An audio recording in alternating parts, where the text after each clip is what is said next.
Hi, good morning, good afternoon, and good evening. My name is Trang, and it's my pleasure to be your host for today's Refinitiv Perspectives livestream. There are no confirmed figures available on the amount of public assets stolen or extorted by prominent public office holders, especially as these illegal proceeds are increasingly laundered through sophisticated means. Figures on corruption and bribery do, however, highlight the gravity of the issue. Based on 2018 estimates by the World Economic Forum, the global cost of corruption exceeds $2.6 trillion US, or 5% of global GDP. And according to the World Bank, every year, businesses and individuals pay more than $1 trillion in bribes. Corruption by politically exposed persons, or commonly known as PEPs, undermines confidence in public institutions, damages investment climate, and destabilizes financial systems. So enhanced due diligence on PEPs should form a critical component of anti-money laundering and compliance frameworks. The challenge is, however, very practical.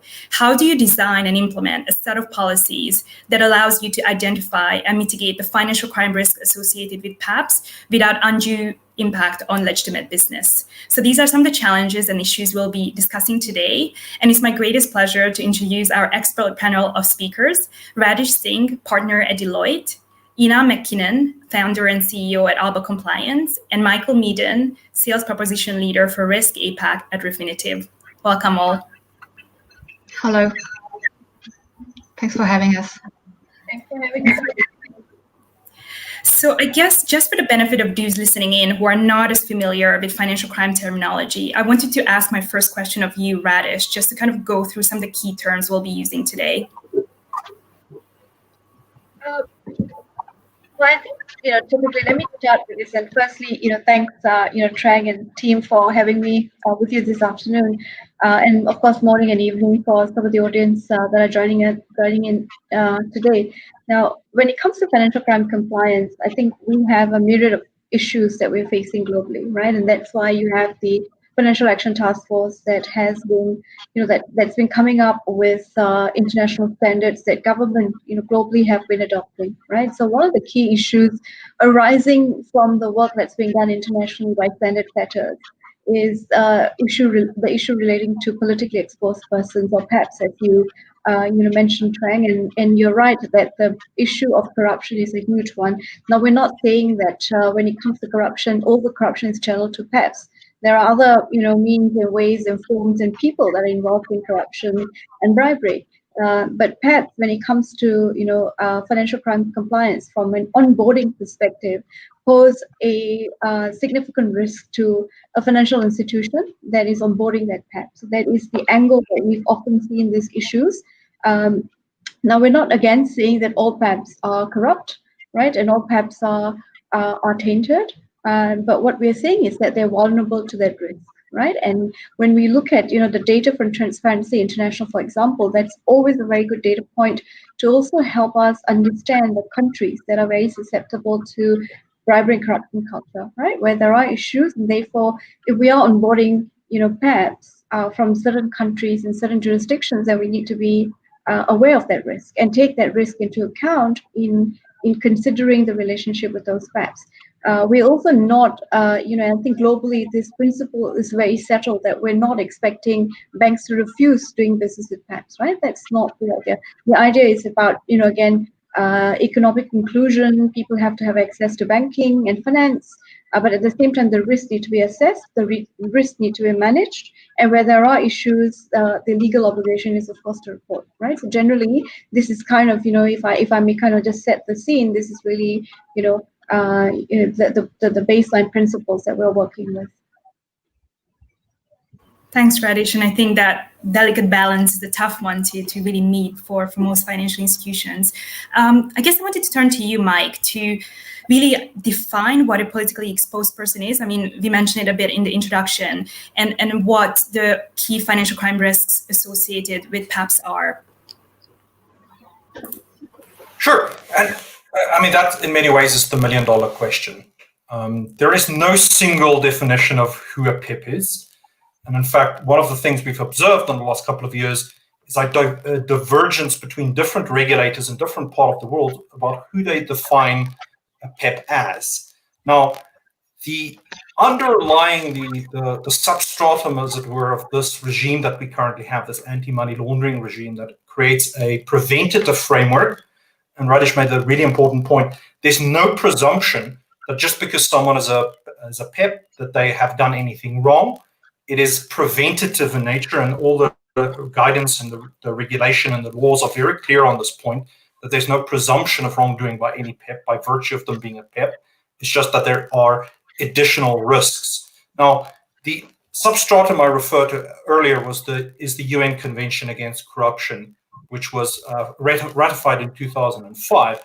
And Article 52 of that convention talks about people who are or have been entrusted with prominent public functions and their family members and close associates. Okay, so that last point is really important. It's not just the primary office holders who are considered politically exposed. You also have what are called secondary PEPs, or family members and close associates. Now, in terms of who a PEP is, I told you the definition is people who, quote, hold prominent public functions. Well, what is a prominent public function? And that's the million-dollar question. And as I mentioned, there's definitely a divergence between how the different regulators approach this. Some of the key issues, I won't go into the various detailed definitional issues that we observe, but a handful of, axes of divergence between different regulators are, first of all, are foreign PEPs or not versus domestic PEPs? So the post-2012 FATF regime makes it clear that domestic individuals, so office holders in a particular country, can be politically exposed, but not all countries have transposed that into their national legislation, including the likes of India and South Korea and some others. The second major, and probably this is the biggest area of divergence, is just how senior is a PEP. Now, different people have different views on this, as I said. The FATF view and also the Wolfsburg view, which is a consortium of the largest financial institutions of the world, focused on anti-financial crime guidance, always stress the seniority. It's only meant to detect grand corruption, and it focuses on political principles and ministers and very senior politicians. Now, different countries have taken a different view. Most of South America, for example, Italy, Botswana, Cyprus, various jurisdictions like that have lowered their definition. So even more middle-ranking or junior PEP can be considered PEPs. And then the third axis of divergence, and really this is an area that's a little bit gray, is exactly which relatives of a PEP are considered themselves PEPs. So they're the obvious ones like mother, father, children, etc. But how far down that chain would you have to go? Is a cousin a PEP? Typically no, but you could perhaps argue it could be. And then exactly who is a close associate? How do you define close? And then the fourth major area of divergence is for how long after a PEP has left office is that PEP still a PEP? So you would have remembered in the definition we said people who are or have been entrusted with prominent public functions. So does that mean someone who 50 years ago was CEO of a state-owned enterprise, is that person still a PEP today? So those are the four major areas of disagreement in definition. There's no single definition, which makes it an enormous challenge for financial crime professionals to actually navigate practically. Thanks for the comprehensive overview. And I think we're going to go back to the issue of secondary PEPs and also PEP declassification later on.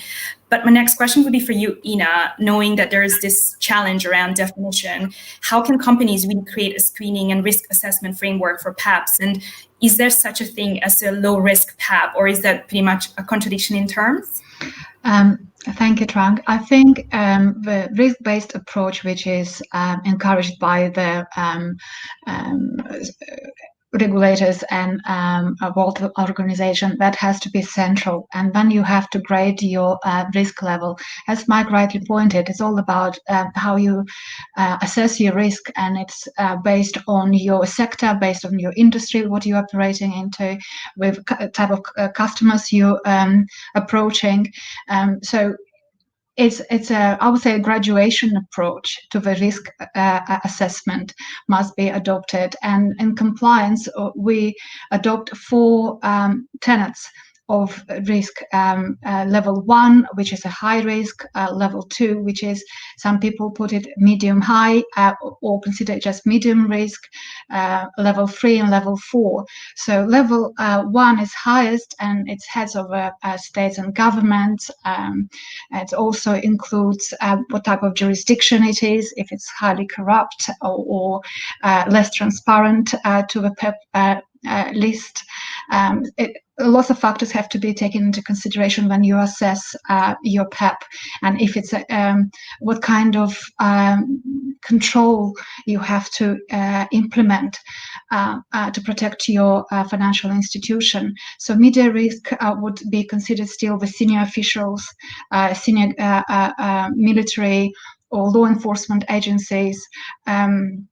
And then level 3 would be international companies, senior management and directors, board of directors of material risk organizations. And the low risk is by association, basically. It's what Mike mentioned. It's relatives, and the relatives as such a hard definition. It depends on the culture. In India, close relative, it's down to many cousins down the road. In Middle East, the same. In America, it would be different approach.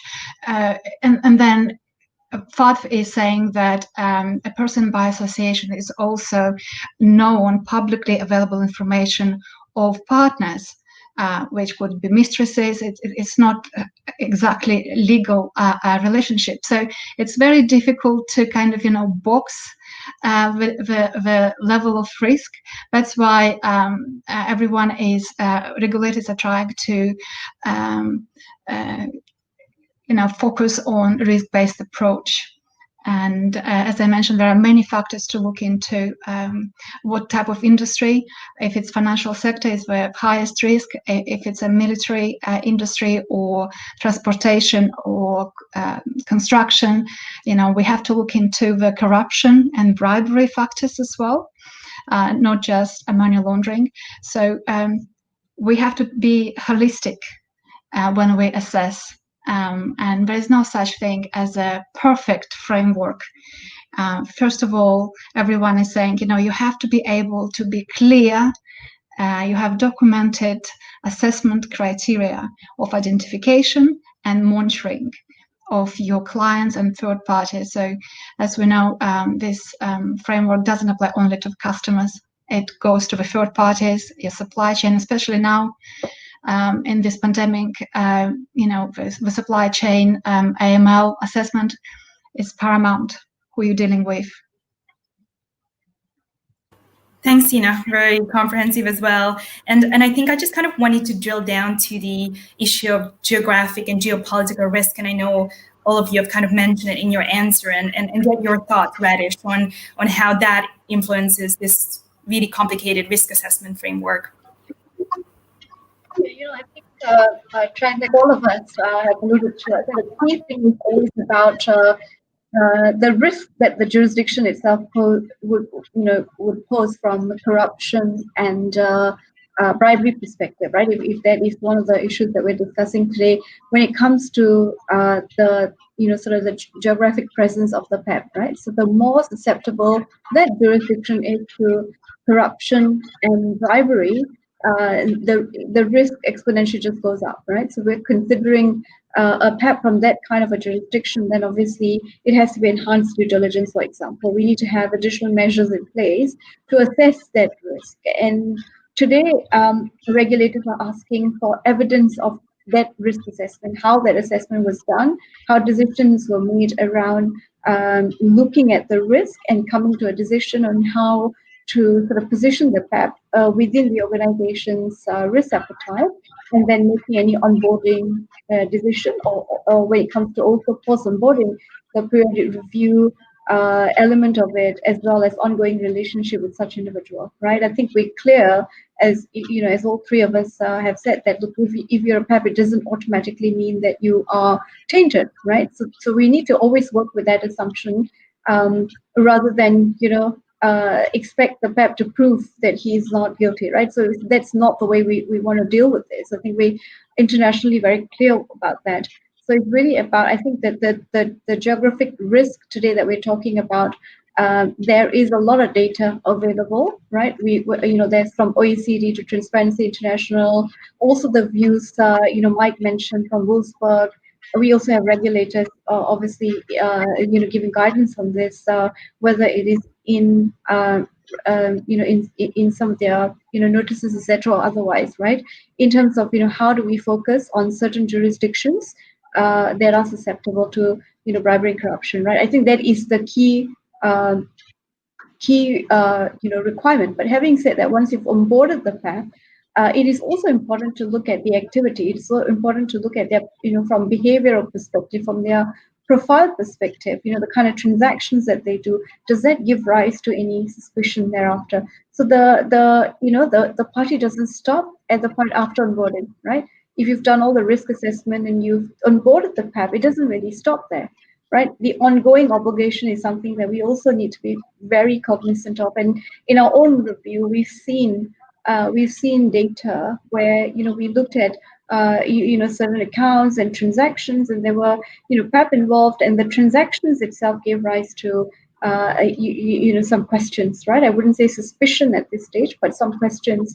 The nature of the transaction, a PEP transacting with other PEPs, etc., etc. Now I'm just giving you real life examples, things that we have seen. Now, it appeared absolutely fine at the point of onboarding. The risk appeared to be something that could be managed, but then it was the ongoing activity. So sometimes, the whole activity can be reverse engineered, right? Where at the point of onboarding things look okay, but you need to have a robust program in place to do ongoing monitoring as well, and keep assessing and being on top of the sort of the behavior, the profile, and the activity of the plan. I just want to add to this, if I may, as we talk about the geopolitical influences as well, it's absolutely crucial, as Radish said, we have to monitor the client and the party we are dealing with, their operations and businesses, but that also means the exposure to the geopolitical shifts, right? What is going on with elections, what is going on with trade wars. So we have to take into consideration and monitor it every at least 12 months to see how this particular client or relationship we onboarded as a PEP is prone to these political changes, how his office is affected, and the distribution of his powers as well. So this is absolutely crucial. It goes to the screening list, and as you mentioned rightly, the screening lists are available. They're not unified. They're all available by different jurisdiction, and the sanctions are highly focused on the economical power struggle. So you have to be mindful of what is going on around you, and the pandemic, the changes in the whole economical world has to be taken into consideration in your monitoring efforts.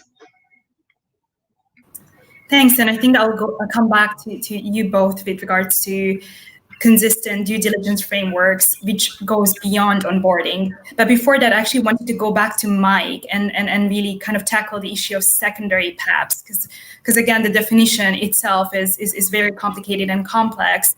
So are you aware of any best practices on how to identify and detect these so-called secondary PEPs?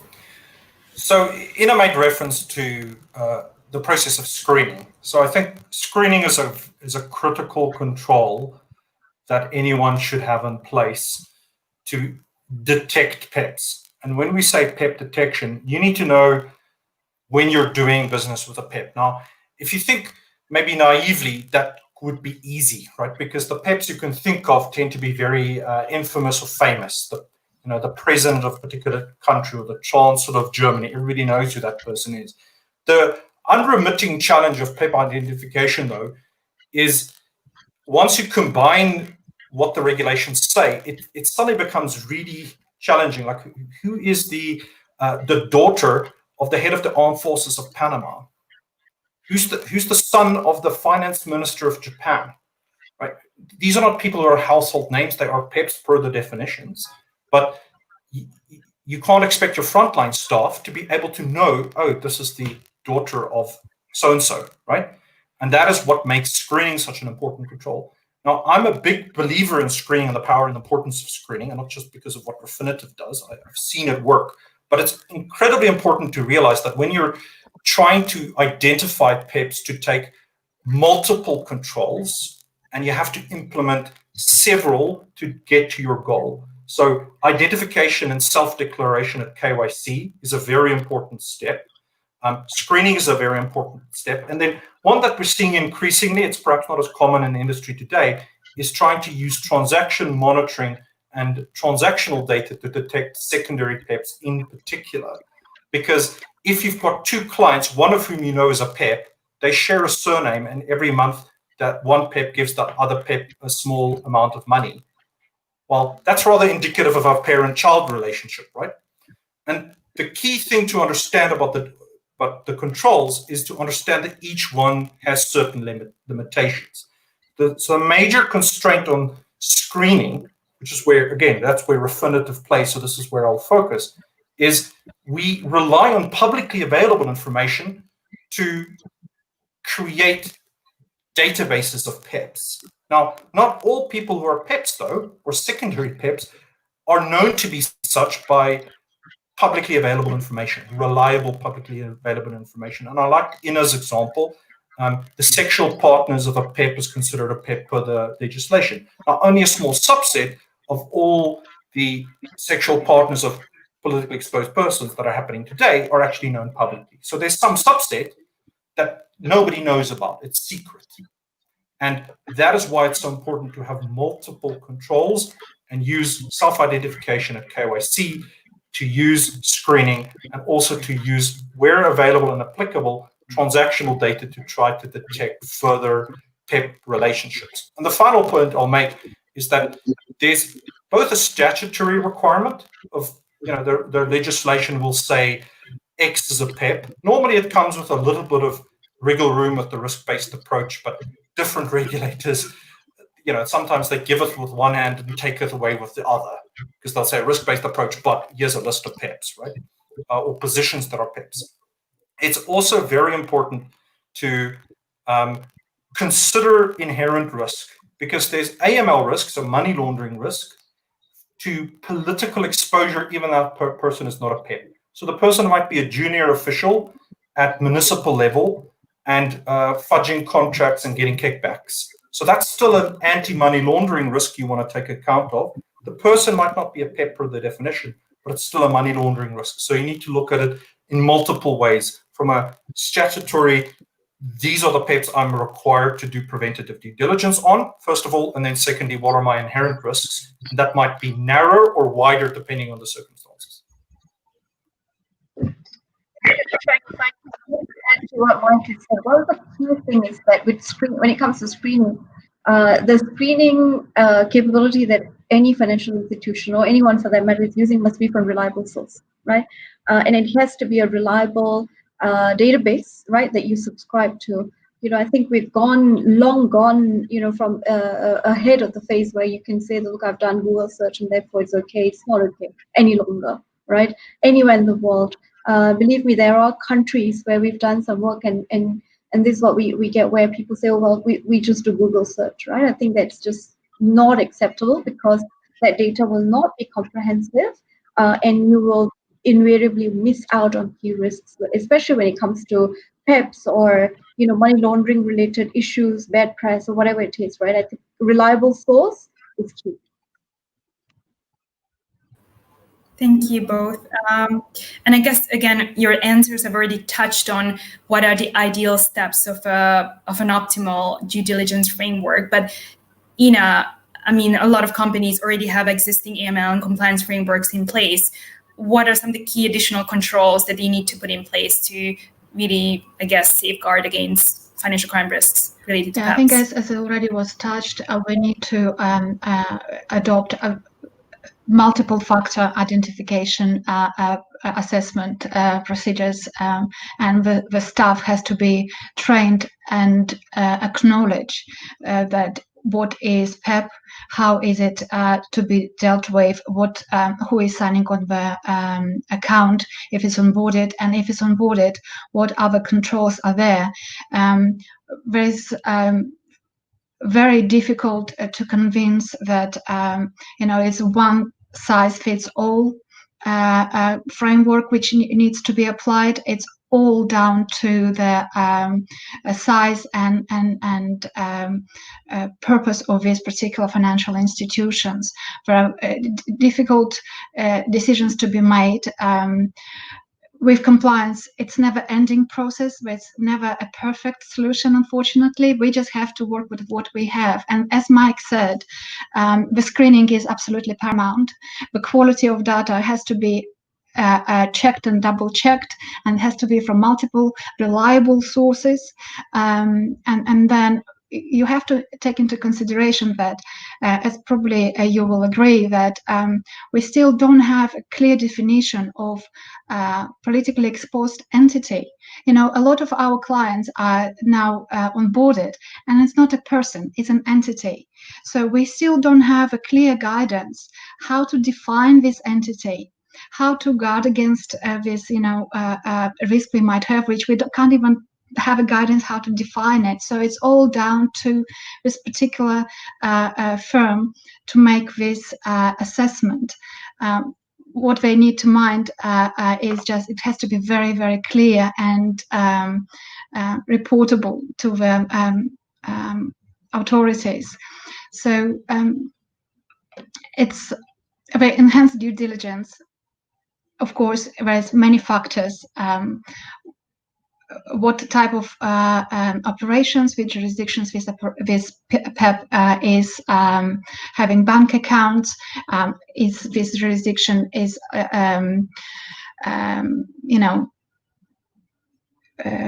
natural for these operations. For example, if it's operations in Singapore and he has bank account and different jurisdiction sending money across, which have no reason for it, we have to look into the factors, these red flags, to enhance our assessment even further. So it's very difficult to explain what's the perfect EDD is, but definitely factors which have to be taken into account based case by case client or relationship we are assessing. Thanks. Mike, do you want to add anything to this before I move on to one of the audience questions? So only thing I'll say is Ina made a really important point, which is entities. So corporate vehicles, companies, trusts, and other corporate vehicles have been described as the getaway cars of money laundering, which I think is very apt. One of the enormous challenges is, if you look at practical examples of how politically exposed people launder money, where there is corruption, is that they tend to structure it in two ways, and they try to distance it from themselves. So, and I'm speaking quite generally now, but in general, they will not use their personal identity. They'll use a relative or a close associate, which is why it's so important to be able to detect such people.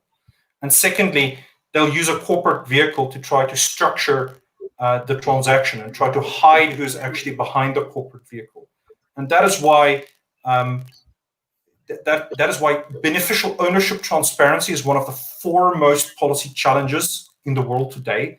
Is the ability of financial institutions, in fact, also governments and statutory bodies, of knowing who's behind this particular corporate jurisdiction or this corporate entity, why it's so absolutely critical. And it touches not only on PEPs, but also, of course, sanctions and other types of risks. People obscure their identities by creating complex layers of shell companies and other corporate structures, and then they register it in a secrecy jurisdiction to obscure the risks from financial institutions. So from the perspective of a compliance officer sitting in a bank, a transaction goes through, it just looks like a loan, an intercompany loan or something else, but it actually is a PEP being paid a bribe.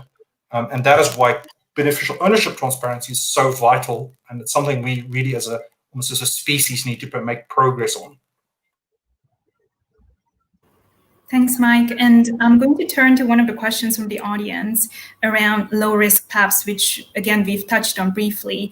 But I think the question, which I think is quite interesting, is what is the impact and the nature of due diligence collected from so-called low-risk PEPs? What kind of documentary evidence do we need in terms of source of wealth, for instance? Radish, do you want to tackle this question? Sure. I think this is a very, very good question, and I can tell you from experience that today there is no one standard that's applicable, right? We've seen different financial institutions take different approach to this. Now, then it begs the question of once a PEP, always a PEP, that sort of a thing, as well as looking at PEPs from different risk categorization, and you talked about that earlier as well, right? So you have high risk of PEPs that come into the critical risk bucket, and then those that are medium and low, right? Now the issue with that is that what we must not forget is that we almost need to look at this as a process to get to a final decision, right? So what we can't do is front run this and say, oh, because I think this PEP is a low risk PEP, therefore I'm going to do less due diligence. It doesn't work like that for a PEP. You literally will have to go through the process of actually looking at documentation, conducting almost, for argument's sake, and I tell you, I'll find a lot of people disagreeing with me on this one, but I can tell you again that we've been through this with financial institutions and regulators debating this point, and I think a safe landing is that enhanced due diligence for a PEP, and then coming to a decision to say that because this PEP comes from a country that's not susceptible to corruption, this PEP himself does not have any influence, and I'm just using certain examples, does not have any propensity, right, to be to use his influence, or he operates in a jurisdiction where it's just not possible for a PEP to do that, and therefore we are categorizing this PEP as a lower risk PEP. But you will have to start with enhanced due diligence on any PEP relationship. It is normally at the periodic review where you've already done enhanced due diligence, where then you can make a certain call based on a lot of information, longer term relationship that's been established with the PEP, the level of detail that you go into at that point. But at the starting point, our position is that start with EDD and come to the decision eventually. Therefore, even collecting information like source of wealth documentation, you will be collecting and assessing source of wealth as if you are doing this for a high risk customer, right? It will be similar standard to that. Thanks, Radish. And I'm conscious of time, so I just wanted to wrap up maybe with a final question around PEP declassification, and then the statement that has been circulating quite a lot, once a PEP, always a PEP. So may I ask all three of you, do you agree with this statement? And do you think that if a PEP has retired or stepped down from its position, would he or she no longer be considered a PEP anymore? Perhaps Ina and then Mike, and wrap up with Radish. It's a great question. Everyone is eager to do business with PEPs, and as you at the very beginning said, we do not want to hinder the business relationships, right, or upset the client saying that, oh, you are a PEP, you are in the bad category. Absolutely not. We want to just assess the risk the relationship poses for the financial institution. So to declassify, if, for example, we have, as Mike said, we don't have a guidance when different jurisdictions saying different things, but many countries adopt after 12 to 18 months. If you assess certain factors against this profile and they deem to be lower or no risk whatsoever, you can declassify. Again, it's up to financial institution. The question is, why do declassify, right? A lot of clients and compliance officers in particular, they don't like to take the risk, and they take this approach of once a PEP is always a PEP. But it actually hinders compliance, because the amount of resources to control that PEP and monitor that PEP are enormous. And to declassify it actually gives an opportunity to concentrate on customer relationship or other customers who need your attention. We always say about the lack of resources, lack of time for our manpower and compliance department. We don't want compliance to deal with too many PEPs, correct? So if safely, again, we can demonstrate that we safely declassify PEPs, and if you can do it, again, after scanning against certain factors, then definitely there is no guidance against it. And with certain factors, sorry, if we have time, I can go through the factors, but I'm just conscious of time. So I'll give a quick reaction. I want to express an opinion about if once a PEP, always a PEP. But just from a policy perspective, I think it's really important. It's as important to know who a PEP is. It's as important, to know who isn't a PEP as is a PEP. And the reason I say that is because if financial institutions and other obligated entities are expected to do due diligence on everyone, you're effectively saying they're doing due diligence on no one. For enhanced due diligence to be actually effective, it has to be concentrated, and the resources at our disposal has to be concentrated at the highest risks. So if we take the view that nearly anyone is a PEP, we're loose with our definition of relatives. It could be cousins, it could be just a friend who's an associate. There's a combinatorial explosion, because then, and if the secondary PEP of a secondary PEP is a PEP, then before you know it, everybody's a PEP. I'm a PEP, you're a PEP, everybody's a PEP. At which point, there's no point in having a PEP regime in the first place, because we're just saying everybody has to have enhanced due diligence, which isn't practically possible. And I think it would be a waste of resources. And the final point I'll make is just to consider how radical once a PEP, always a PEP is. If you actually think of a practical example, right? A PEP today, CEO of a state-owned enterprise, she retires today, right? 10 years from now, she dies. She has a daughter who's 20 years old. 50 years from now, that daughter is still alive, right? So 60 years after someone whose mother used to be a PEP of a small state-owned enterprise left office, we're still not doing enhanced due diligence on that person? Really? So I guess you can guess what my opinion is. I said I won't express one, but I guess it's not too much of a secret what my opinion on that one is. I think that's brilliant. That's a great way of putting it, right, Mark? And I'm in total agreement. Look, I think I'm not going to make it easier for anyone, but I'll tell you certainly that one of the key things about once a PEP, always a PEP also depends on your internal capability, right? Of making sure that you have the right policy, the right consideration, and the ability to make a decision that this person does not any longer have any influence or any exposure to bribery and corruption. Therefore, we can de-PEP this person.